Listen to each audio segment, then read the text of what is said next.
Graça, paz, podeis assentar. Graça, paz, misericórdia vos sejam multiplicadas da parte de Deus Pai e da parte do seu bendito Filho, nosso amado Senhor Jesus. Amém? Que bom. Eu estou muito feliz de encontrar o reverendo Enoque. Quantos anos juntos. Uma alegria, mas foi uma alegria mesmo abraçá-lo. Nosso irmão querido, de muitos anos. Interessante que da família dele são 3 pastores irmãos. 5 pastores irmãos? Ixi, que coisa! Achei que fossem 3. Enoque, Eliezer, Davi, Elias. Que coisa maravilhosa. E lá em casa também somos 3 pastores irmãos. O reverendo João Marcos, o mais novo, Paulo Vasconcelos e eu. Somos 3 irmãos também, pastores presbiterianos. Glória a Deus. Que bom. Meus irmãos, o assunto que temos que tratar hoje é um assunto indigesto, difícil, duro. Eu não tenho a menor expectativa ou esperança de que pela minha palavra ou pela própria palavra em si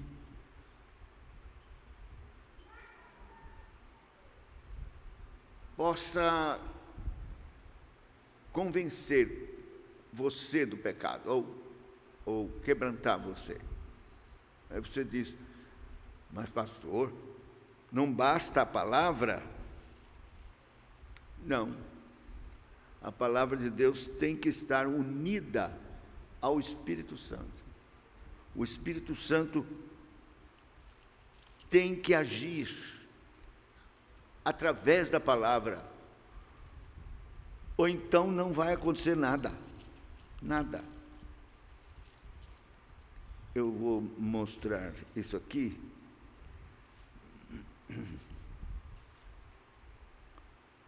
Em Hebreus, no capítulo 4, versículo 2, diz assim: porque também a nós foram anunciadas as boas novas, como se deu com eles, mas a palavra que ouviram não lhes aproveitou, visto não ter sido acompanhada pela fé naqueles que a ouviram. Está vendo? Só a palavra nada lhes adiantou. Era preciso o Espírito Santo colocar fé no coração para que então a palavra, que unida ao Espírito é viva e eficaz, opere nos corações. Por isso, a minha expectativa é que haja agora aqui, pela graça, misericórdia de Deus, uma manifestação de Espírito e poder. Que o Espírito Santo nos visite aqui, opere em cada vida, em cada coração. Mesmo na vida de crentes.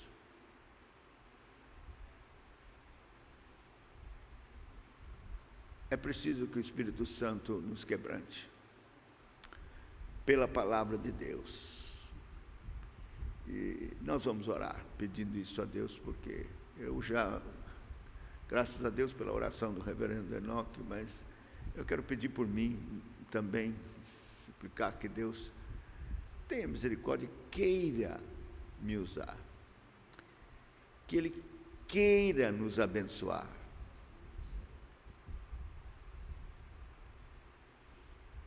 Não merecemos, nós não merecemos que Deus nos abençoe, nós não merecemos que Deus nos quebrante, nós não merecemos que Deus nos visite,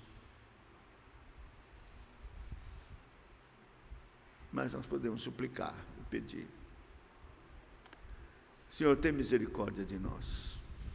Mais uma vez, queremos orar e rogar e suplicar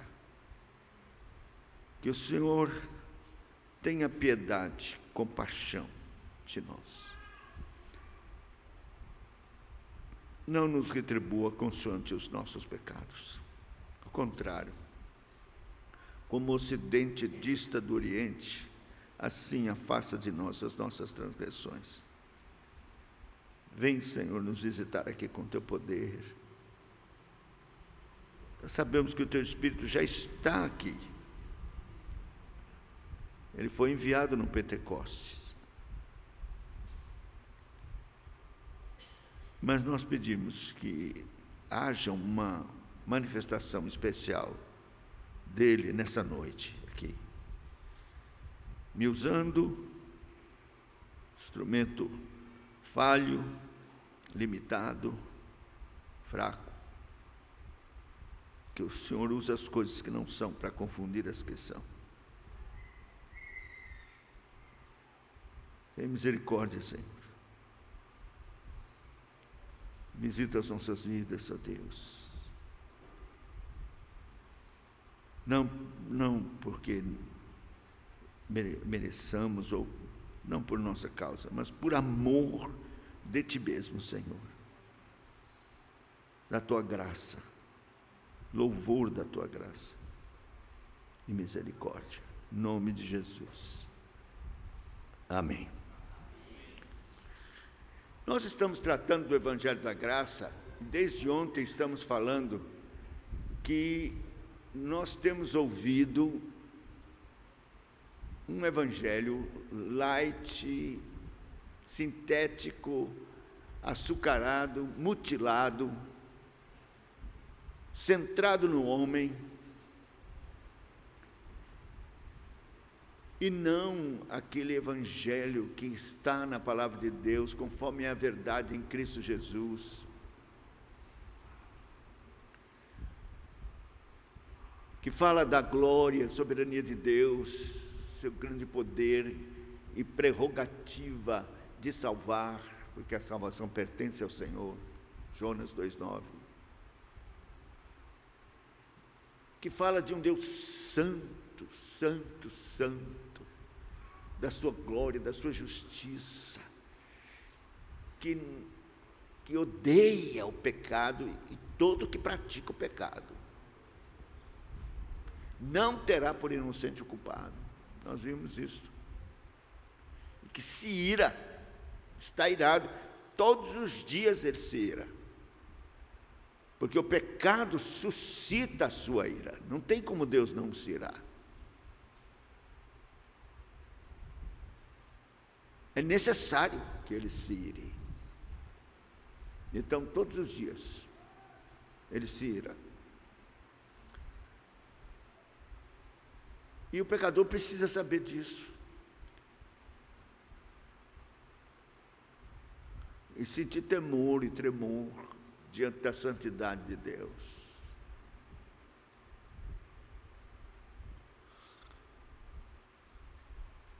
Mas hoje eu queria tratar de quem é o homem. Ora, se Deus é santo, agora nós vamos ver como o homem é pecador. Aí você diz, mas pastor, todos nós sabemos que somos pecadores. Você aprendeu, nós pregamos, todos pecaram e destituídos estão da glória de Deus. Esse é o versículo-chave na evangelização que a gente usa. Todos pecaram e destituídos estão da glória de Deus. E a gente pensa que isso basta para que o pecador, ouvindo isso, se convença de que é pecador, que está destituído da glória de Deus, que está condenado, que existe uma condenação, que o salário do pecado é a morte. Então, estas coisas devem fazer com que o pecador saiba que está endividado diante de Deus. Mas, meus irmãos, o que tem acontecido é que as pessoas se convencem de que são pecadoras,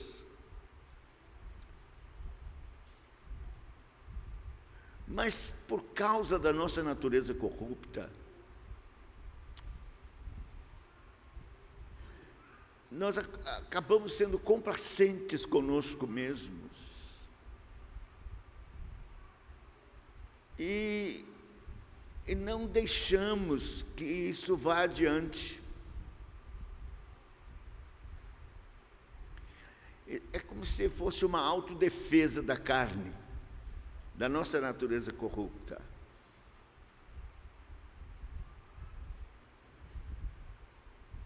E se não for uma ação, se não houver uma ação abrupta, poderosa, sobrenatural, violenta, do Espírito Santo de Deus, quebrando essa resistência, não vai além disso. Eu sei que sou pecador, mas você precisa muito mais. Você precisa saber muito mais das profundidade do que consiste esse estado de pecado.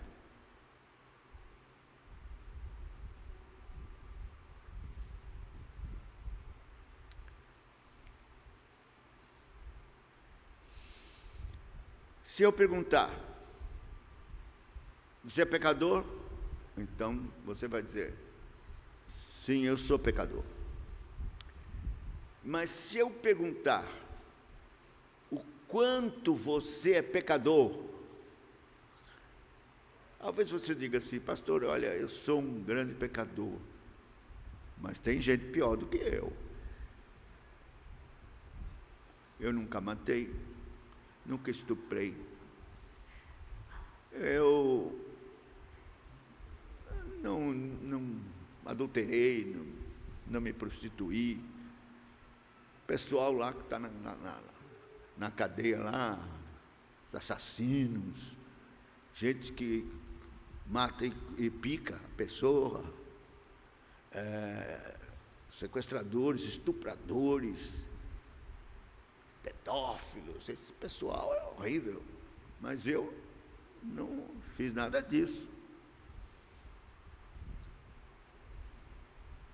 Então, se é esta a sua resposta, se você pensa assim, então aí é a razão de que você precisa mesmo ser visitado pelo Espírito Santo, trazendo uma convicção profunda de pecados.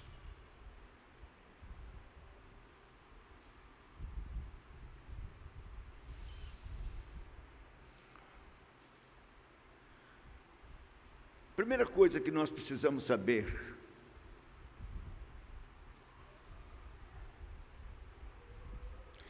é como Deus nos vê. Porque quando você examina a você mesmo, pensando nos seus atos, no que você faz, existe o perigo de você fazer esse exame sendo indulgente com você mesmo. Como eu disse, por uma autodefesa. Ou você examina sua situação de pecado olhando para os outros. Só tem gente pior do que eu não estou tão ruim, não. Mas, se você vai às Escrituras para ver como Deus lhe vê, com seus olhos como chama de fogo, que perscruta os escaninhos do seu coração profundo, não tem nada oculto diante dos seus olhos. Ele sabe os pensamentos horríveis que perpassam a sua mente. Ele conhece o seu coração. Então, nós temos que perguntar, ó Deus, sonda-me, vê se há em mim algum caminho mau. Eu quero saber do Senhor como está a minha situação.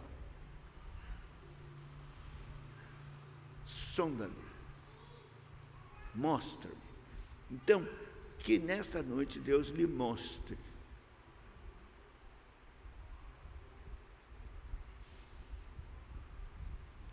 O primeiro texto que eu queria ler está em Romanos, no capítulo 3.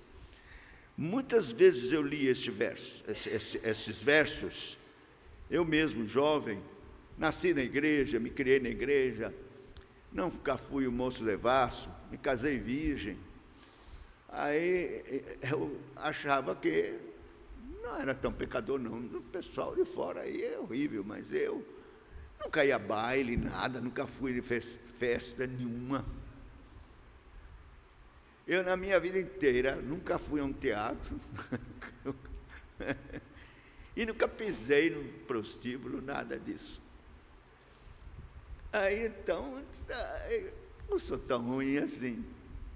Aí, quando eu lia isso aqui, eu pensava, não é comigo, não. Romanos 3, começando do verso 10, como está escrito: não há justo nenhum sequer, não há quem entenda, não há quem busque a Deus. Todos se extraviaram e a uma se fizeram inúteis. Não há quem faça o bem, não há nenhum sequer. A garganta deles é sepulcro aberto, com a língua urdem engano, veneno de víbora está nos seus lábios. A boca eles a têm cheia de maldição e de amargura. Seus pés são velozes para derramar sangue, nos seus caminhos há destruição e miséria. Desconhece o caminho da paz, não há temor de Deus diante dos seus olhos. Aí eu dizia assim, não sou eu não, são eles. Quando diz assim, a garganta deles é sepulcro, é a garganta deles, não é a minha não. É eles, eu não, garganta sepulcro aberto. Língua com a língua urdem, eles urdem engano, veneno de víbora, tem nos seus lábios. Veja, eu não tenho veneno de víbora no meu lábio, não. Eles que têm. A boca eles têm cheia de maldição, de amargura. Eu não. Seus pés são velozes para derramar sangue, eu nunca derramei sangue. Nos seus caminhos há destruição e miséria. Eu não. No meu caminho, não. Não há temor de Deus diante dos seus olhos. Eu não sou assim, não. Então, eu lia isso aqui, me isentando, tirando meu corpo fora. Não sou eu. Mas o Espírito Santo disse, é você todinho. Você não escapa, não. Essa miséria toda é você. Você não enxerga, você não vê, mas isso aqui é como Deus lhe vê. Porque Deus olha o seu coração e vê como você é. É por isso que lá em Isaías diz, todos nós somos como o imundo. Todos nós, não é alguns não. Todos nós somos como o imundo.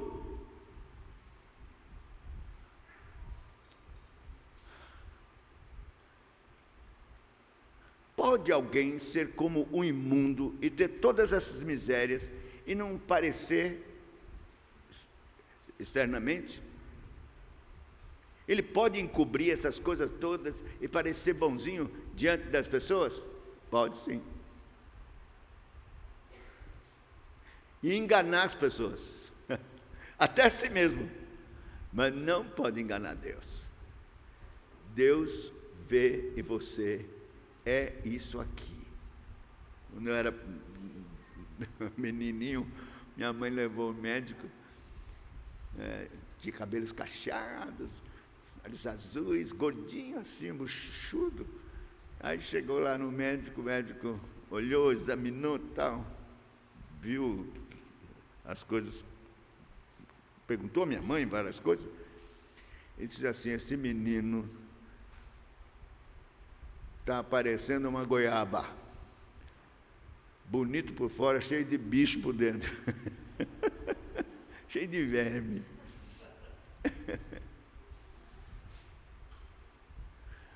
Então, meu querido, você está bonito por fora, mas está cheio de miséria dentro de você.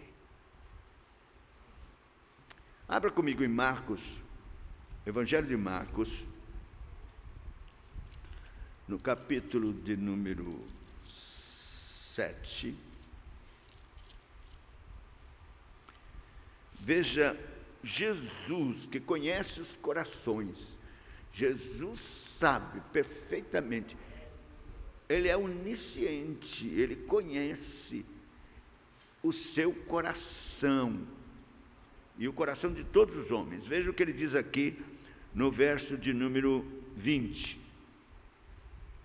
Ele dizia: o que sai do homem, isso é o que o contamina.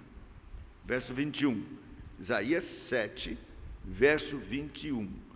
Porque de dentro do coração dos homens é que procedem os maus desígnios, a prostituição, os furtos, os homicídios, os adultérios, a avareza, as malícias, o dolo, a lascívia, a inveja, a blasfêmia, a soberba, a loucura.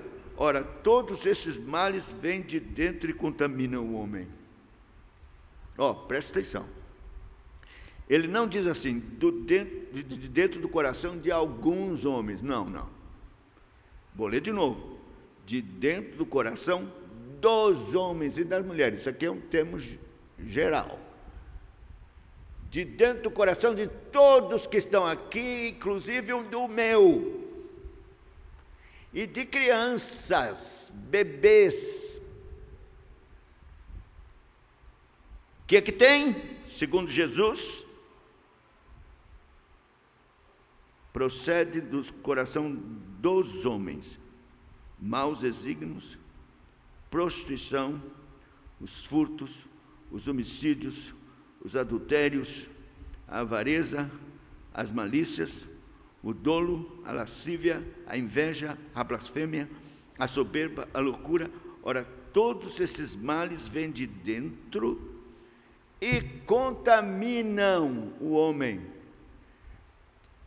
Veja, você pode não ter praticado, mas contaminou você. Você é um assassino em potencial. Você é um prostituto, uma prostituta em potencial. Está aí dentro de você. E já lhe contaminou. Porque você recebeu isso por herança de Adão. Por um só homem entrou o pecado no mundo, e pelo pecado a morte, e a morte passou a todos os homens.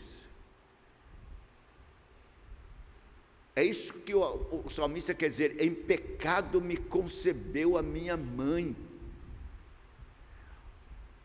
O bebê no ventre, no dia da concepção, já é contaminado com o pecado original, o pecado de Adão. Todas essas coisas horrorosas aqui.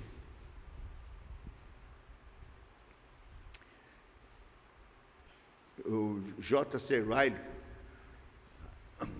pastor anglicano lá na Inglaterra, foi visitar uma mãe que tinha tido neném,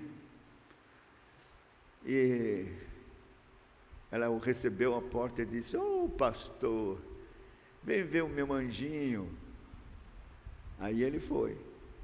Chegou lá, estava o bebezinho lá no berço. Ele disse: já conheci o seu monstrinho. Aí ela levou um susto: que é isso, pastor? É isso que é. É isso que todos nós somos. Não é na hora que nasce, não. É na concepção. Veja Salmo 58, versículo 3. Se eu não estou certo de que é isso que a Bíblia ensina. Salmo 58, versículo 3. Desviam-se os ímpios desde a sua concepção. Nascem e já se desencaminham proferindo mentiras. Veja, desde a sua concepção. Já desviam, já está contaminado com esses pecados todos que ele herdou de Adão. Nós todos fazemos parte de uma raça maldita, filhos de Adão, e herdamos na concepção da nossa mãe essas misérias todas que existem no mundo, existem dentro do nosso coração, e já nos contaminaram, e contaminaram as crianças. E aí, você nasce, se desvia, proferindo mentiras, quer dizer, já começa a acrescentar a esses pecados herdados por Adão, praticando os seus próprios pecados. Todos os dias você desobedece a Deus, todos os dias você transgride a lei de Deus. E vai acumulando, todo tipo de miséria. Então, na verdade, você não tem como mensurar a quantidade de pecados. Mais do que os grãos de areia, mais do que os cabelos da minha cabeça, muito mais. O meu, então, muito mais. Não tem como mensurar. É assim que você é, que eu sou, aos olhos de Deus.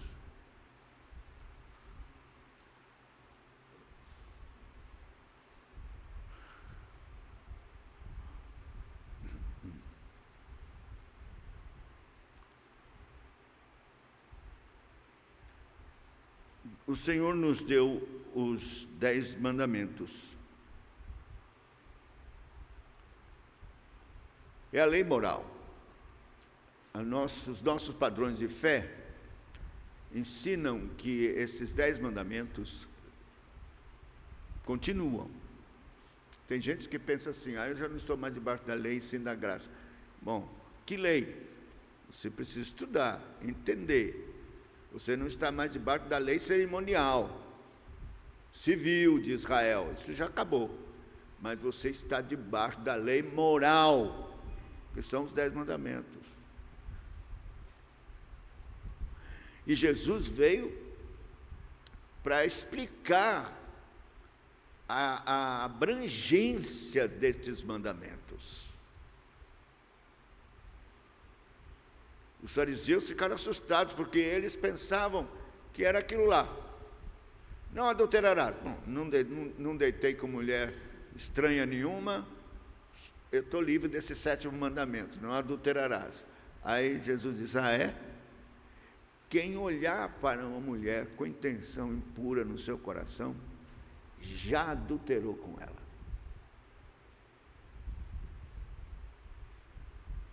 Então não escapa. Ninguém escapa. Os 10 mandamentos colocam você debaixo de uma condição de transgressor da lei. Ninguém. Tiago disse, se você conseguisse cumprir 9, mas quebrasse um, se torna culpado de todos. Diz Tiago.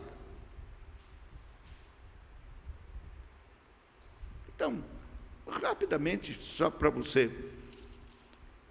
ver comigo, uma questão bem assim, en passant, não vou me aprofundar.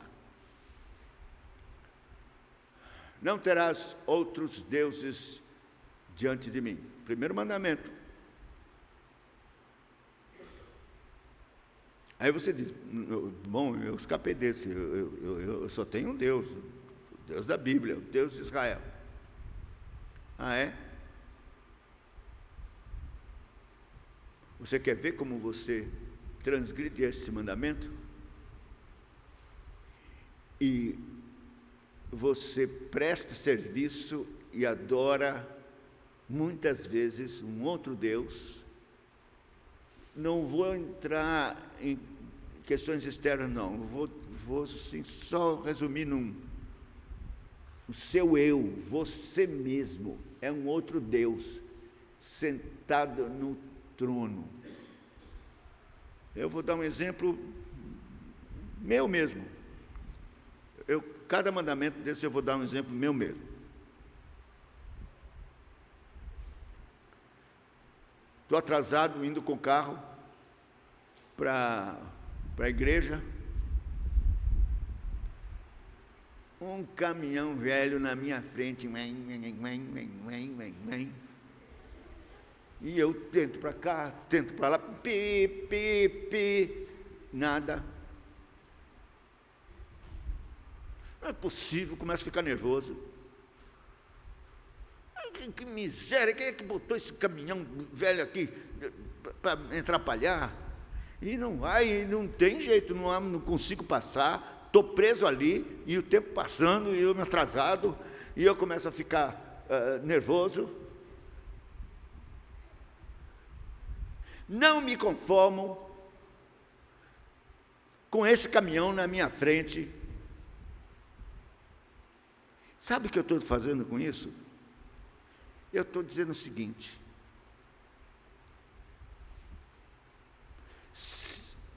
quem é que botou esse caminhão na minha frente? É Deus? Pois bem, se eu fosse Deus, eu não botaria esse caminhão na minha frente.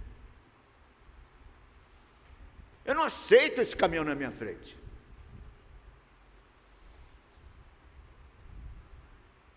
Eu estou demonstrando que eu estou no lugar de Deus.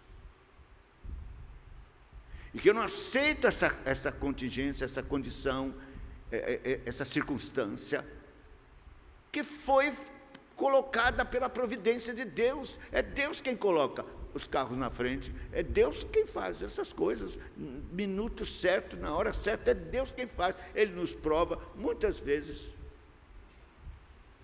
E nós ficamos nervosos, ou com isso, ou com qualquer outra coisa. Esse negócio de crente irado, cheio de cólera, isso daí é pecado do primeiro mandamento, é transgressão do primeiro mandamento.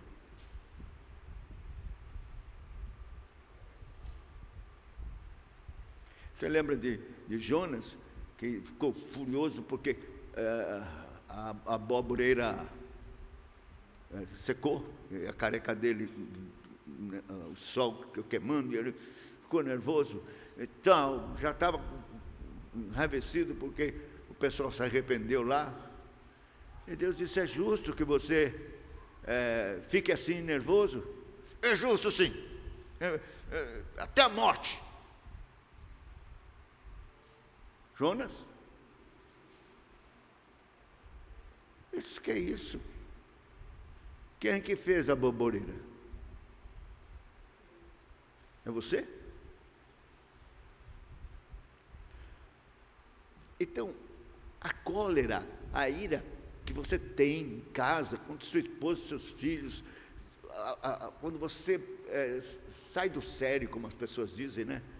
E xinga, ou grita, ou tal, isso é transgressão do primeiro mandamento. Você é Deus.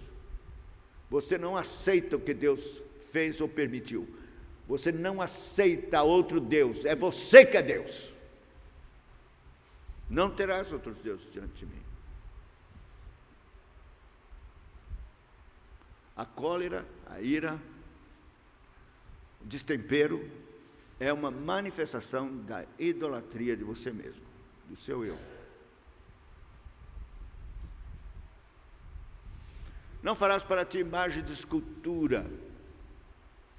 Todo mundo pensa que esse mandamento, como a Igreja Católica pensa, é uma extensão do primeiro, é não ter outros deuses. Nada disso. Esse mandamento é um mandamento que fala da forma como se cultua o único e verdadeiro Deus. Imagem de escultura significa adorar a Deus de forma completamente equivocada. Porque é uma coisa visível, carnal, que é mais concernente a você mesmo. Deus é espírito, e importa que seus adoradores o adorem em espírito e em verdade. Deus é invisível. Meus irmãos, não há nada visível no culto divino a não ser os sacramentos: batismo e Santa Ceia. Nada mais visível, porque Deus é espírito, porque Deus é invisível. E por isso nós não podemos fazer imagem de escultura ou ter um culto visível ou carnal. Aí você diz: o que tem a ver isso comigo? Não que eu sou transgressor nisso. É claro, você e todos que existem nos cultos, e muitas igrejas até reformadas, chamadas reformadas, estão buscando sensações carnais e coisas visíveis no culto, quando a palavra de Deus diz que não é carnal, a adoração a Deus é espiritual. Essa é a nossa luta pelo culto puro, é por tirar tudo aquilo que vem dos homens, invenção dos homens, sugestões de Satanás, que foram colocadas no culto para satisfazer esse desejo carnal das pessoas de ter algo visível. Então, isso é pecado. É pecado. Deus é espírito, importa que os seus adoradores o adorem em espírito e em verdade, conforme Ele mesmo tem prescrito na sua palavra somente. Culto de sensações, de entretenimento, ou de qualquer outra invenção humana, com qualquer outro objetivo, senão glorificar, adorar a Deus, é pecado. Deus não se agrada, é um culto desobediente. Você pode pensar: mas espera aí, Deus vai compreender, né? Bom, pergunte para Caim se Deus compreendeu o culto errado de obras que ele quis oferecer para Deus, diferente do que ele aprendeu do seu pai, como o seu irmão Abel aprendeu, culto com sangue, Cristo no centro. Pergunte para Nadab e Abiú se Deus não vai se importar muito se eles apresentarem qualquer coisa estranha que não foi ordenado.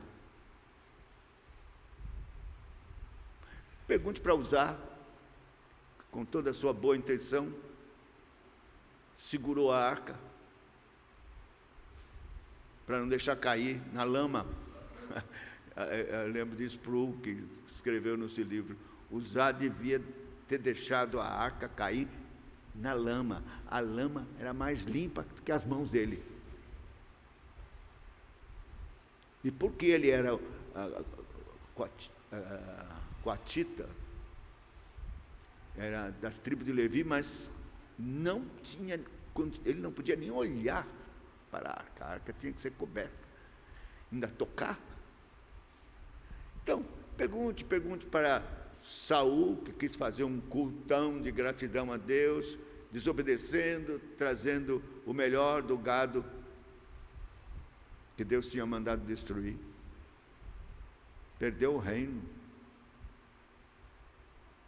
E o Espírito se retirou dele. Então, é sério? Como é que você cultua a Deus? Tem muito mais coisas que podia falar. Como Jesus mesmo disse, o culto de vocês é vão. Vocês adoram em vão a Deus, obedecendo preceitos que são de homens. Então, segundo mandamento, não farás para ti imagem de escultura. Terceiro mandamento, não falar o nome do Senhor em vão, porque Deus não terá por inocente aquele que pronunciar o nome do Senhor em vão. É o que eu mais ouço nas igrejas. É meu Deus, para tudo quanto é lado, meu Deus, pelo amor de Deus, meu Deus, não sei o quê, é direto. As pessoas acham que não tem problema, mas isso é um mandamento. Deus não terá por inocente aquele que falar seu santo nome em vão.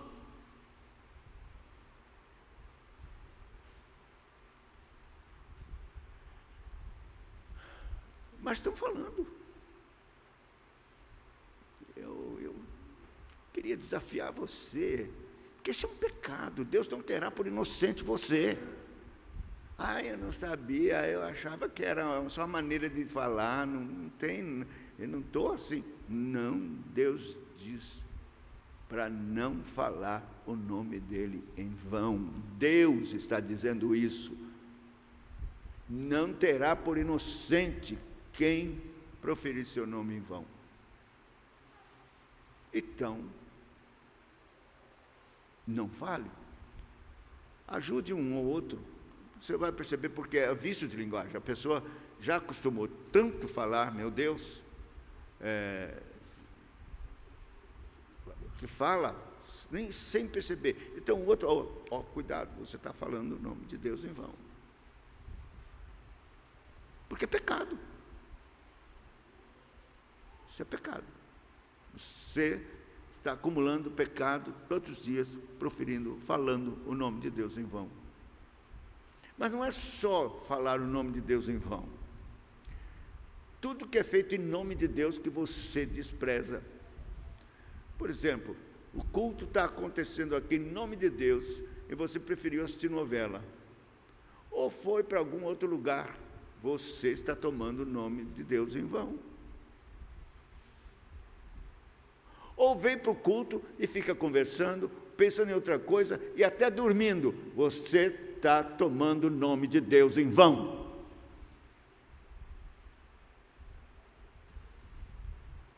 Que é a extensão do mandamento. E pessoas que fizeram votos em nome de Deus, na cerimônia de casamento, ou de ordenação, ou de qualquer coisa, fez um voto, ele depois larga, deixa, divórcio. Tudo isso é desonrar o nome de Deus, tomar o nome de Deus em vão, é pecado.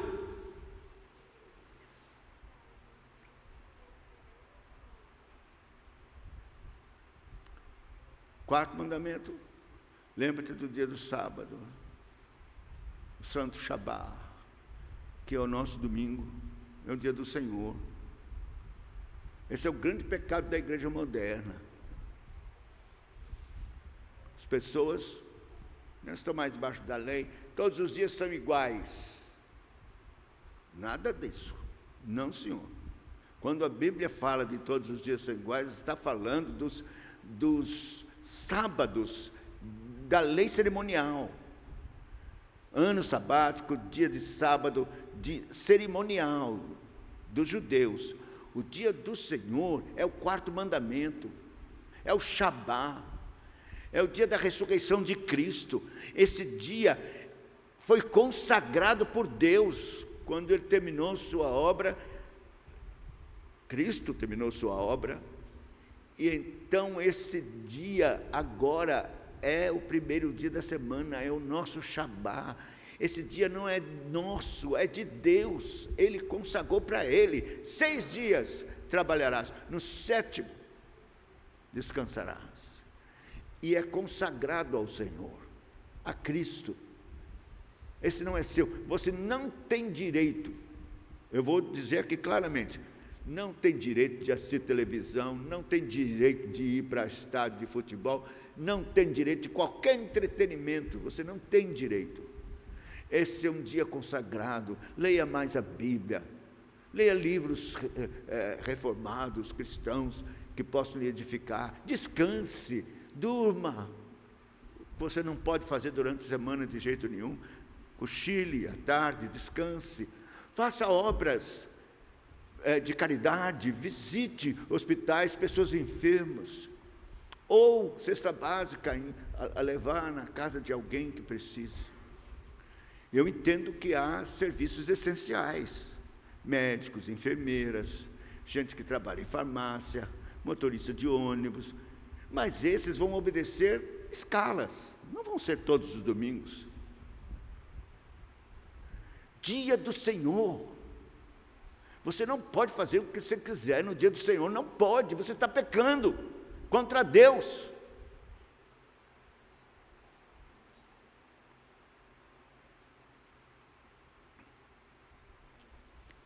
Quinto mandamento: honra teu pai e tua mãe. Esse é o primeiro mandamento com promessa. Então, eu sei de pessoas que penam, eu sei de experiência que não é fácil cuidar dos nossos pais quando eles ficam bem velhinhos. Às vezes tem que fazer uma espécie de rodízio de pessoas para cuidar, porque não é fácil não. Tem que, ou então arranjar um dinheiro mesmo para poder uma cuidadora para ficar. Mas jogar no asilo, eu não sei. A Bíblia fala honra, cuida, para que prolongue os seus dias na terra. E quando não honramos, pecamos contra Deus. Obedecer os pais, honrar os pais, ouvir os seus conselhos. Antigamente, no meu tempo, os meus filhos tomavam a bênção. E eu, até hoje, 40, até netinhas, seis netinhas eu tenho. Meus filhos, já 46, 47 anos, tal, todos, se me veem, abençoe meu pai. Deus abençoe meu filho.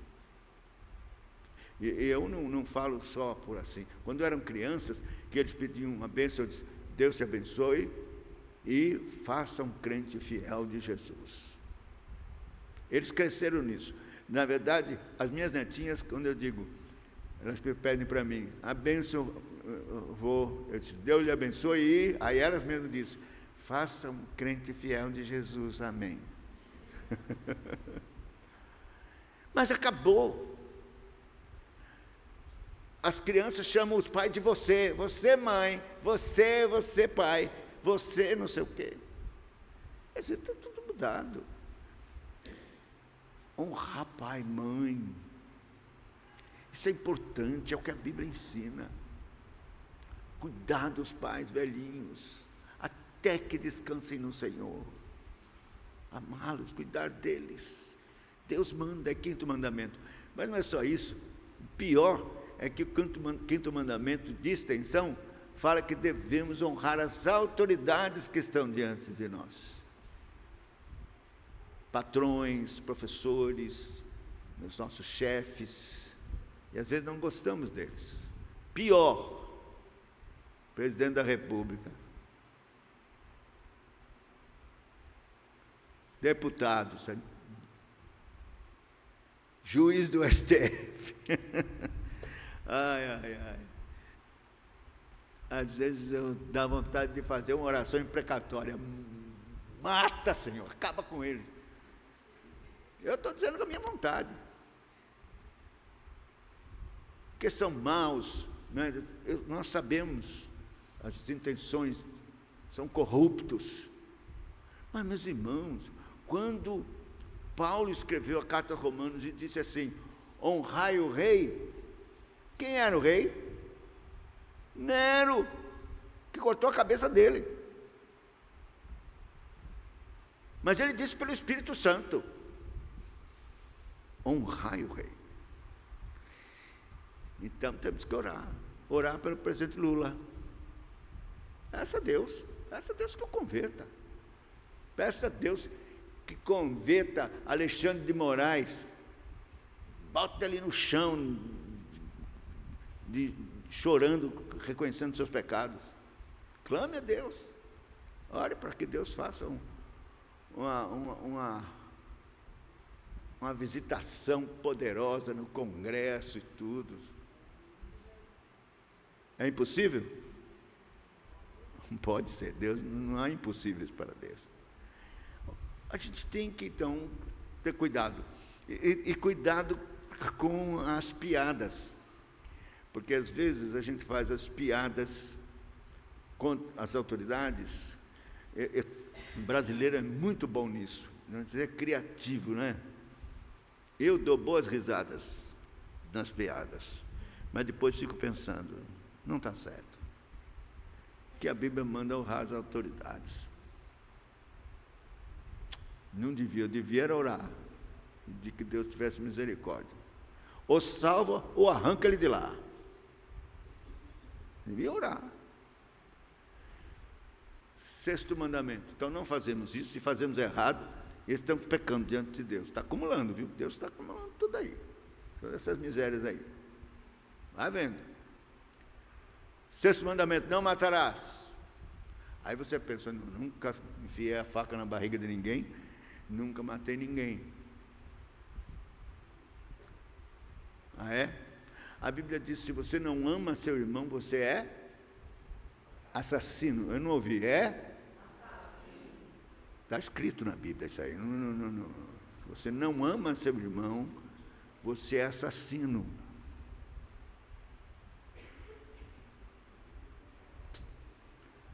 Mas tem mais. Não matarás significa que nós temos que cuidar da nossa vida. Então, tomar remédio, fazer exercício. Eu não faço exercício nenhum, eu não ando, não faço nada. O médico já mandou, minha esposa insiste, eu tenho que ir para a esteira, eu tenho que andar, não ando coisa nenhuma. Eu estou pecando contra o sexto mandamento. Eu sou diabético, eu não posso comer doce, mas às vezes me dá vontade de comer doce. Sabe uma coisa que quando eu nunca gostei muito de bolo, mas tinha uma coisa que eu gostava no bolo. Nós chamamos em São Paulo glacê, eu não sei aqui como chama, glacê, aquilo que fica, não duro, não é aquele duro não, um molinho que faz assim com limão. Ai, que vontade. Então, quando fazia aquele bolo, eu olhava assim, e pegava, aí minha esposa, eu sei o que eu vou fazer. Outra vez que eu fizer bolo, que era aniversário, tem que fazer bolo, o quê? Eu vou pegar, abrir Êxodo 20 e vou botar no bolo assim a Bíblia.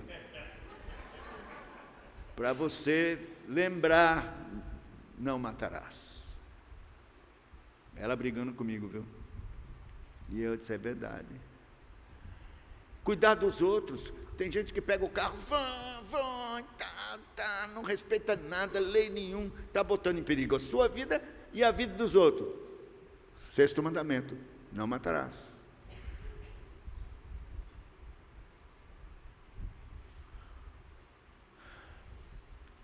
Então, muitas coisas que nós fazemos infringindo o sexto mandamento, não matarás. Não, você não toma remédio, você não obedece o médico, você não faz o que precisa fazer, não cuida da sua saúde. Tem gente aqui que já há muito tempo que não vai a médico. E diz, se morrer não tem problema não. Isso é pecado.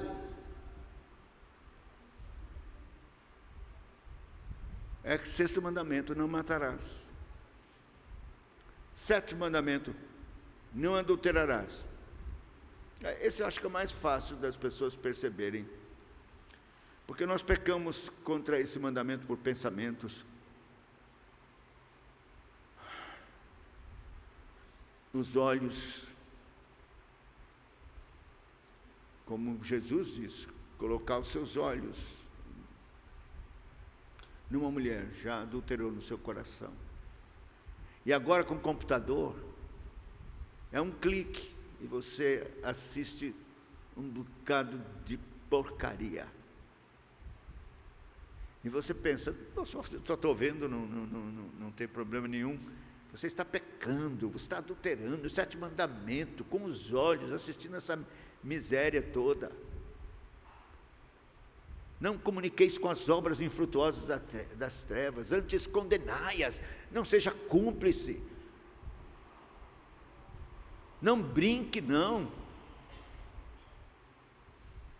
A gente pensa que pode ouvir os outros falar coisas imorais, rir das piadas, assistir televisão, novelas em que aparece todo tipo de imoralidade, de coisas que Deus odeia, e que a gente não vai acontecer nada com a gente, porque não seja cúmplice das obras infrutuosas das trevas, antes condenai-as. Efésios 5:11.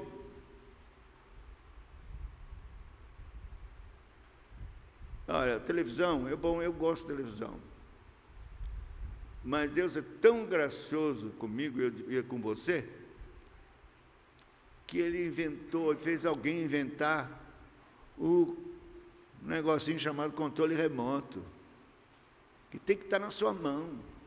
Você está assistindo uma coisa, apareceu lá, Deus, não sei o quê, tchum, muda. Ou a cena que não é, que você não quer que esteja na sua sala, mude. Seja criterioso ao assistir televisão.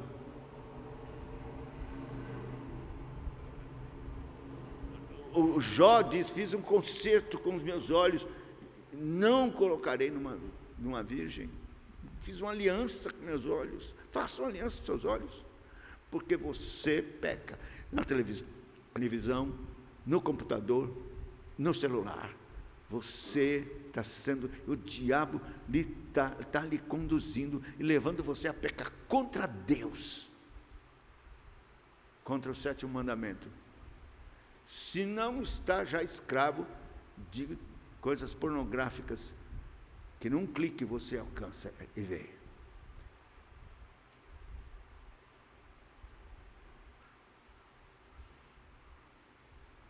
O 8º mandamento, não furtarás. Na igreja, bom, não digo a maioria, eu não sei aqui essa igreja, mas geralmente as igrejas, em geral, são 60% dizimistas. O resto não é. Eu acho que está tudo bem, que Deus entende, estou passando dificuldade. Você está roubando, você é ladrão. Você está roubando a Deus, não dá o dízimo. Roubará o homem a Deus? Em que nós te roubamos? Nos dízimos e nas ofertas. Isso é do Velho Testamento. Não, senhor. É do Velho Testamento, e Jesus manda repetir no Novo este mesmo processo de sustentar a sua obra. Leia 1 Coríntios capítulo 9, verso 23. Você vai ver que Paulo diz que os levitas, os sacerdotes, eram sustentados com o que se trazia no altar, que era dízimo. E eles pegavam e se alimentavam.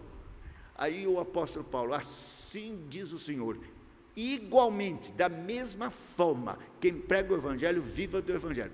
No mesmo sistema, dízimo, traga ao altar, na casa do tesouro, o dízimo será santo ao Senhor, não é seu, devolva, é de Deus. 8º mandamento, você está pecando. Mas eu perdi o emprego. Bom, tudo bem, perdi o emprego, então não pode ter dinheiro nenhum na sua mão. Qualquer dinheiro que for na sua mão, 10% é do Senhor. Essa semana eu consegui R$100, R$10 é de Deus. Pastor, se eu for fazer isso, eu não posso pagar,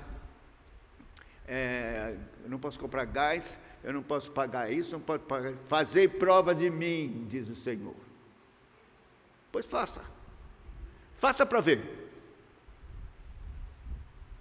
Por que você não faz? Prova com Deus.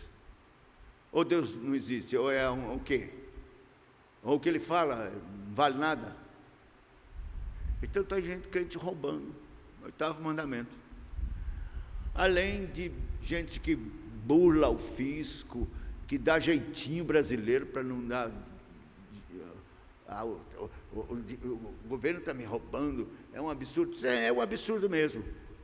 Mas foi isso que Deus impôs. Então, se submeta, viva como Deus tem ordenado. Uma vida mais simples, mas não roube. É o 8º mandamento. 9º mandamento, não dirás falso testemunho, mentira. Não tem mentira branca, não tem mentira amarela, não tem mentira proveitosa e boa. Não existe. Mentira é do diabo. Ele é o pai da mentira. Deus não aceita mentira. Raabe mentiu que os espias não estavam. Está errado. Pecou. Não era para mentir. Se ela queria conhecer o Deus de Israel, mandasse entrar, procurar os espias que estavam escondidos debaixo das canas. Não ia ver, não ia achar. Não tinha que mentir, não precisava mentir. Então não tem desculpa para mentira, não existe. Você tem que crer no poder de Deus e obedecer, e não mentir. Mas nós mentimos. E cobiçamos. Sabe o que significa os 10º mandamento, não cobiçarás? Significa falta de contentamento. E você com o olho comprido no que as outras pessoas têm, e você não tem. E fica com inveja de pessoas que recebem isso ou aquilo, e você não. Deus não se agrada disso. Você vai trabalhar, vai orar, e buscar para que Deus possa lhe dar mais, lhe abençoar no seu trabalho, mas enquanto isso não acontecer, viva com o que Deus lhe deu, porque cobiçar é pecado. Bom, aqui estão esses 10 mandamentos. Eu quero que você entenda que você é muito, mas muito, muito, muito mais pecador do que você pensa.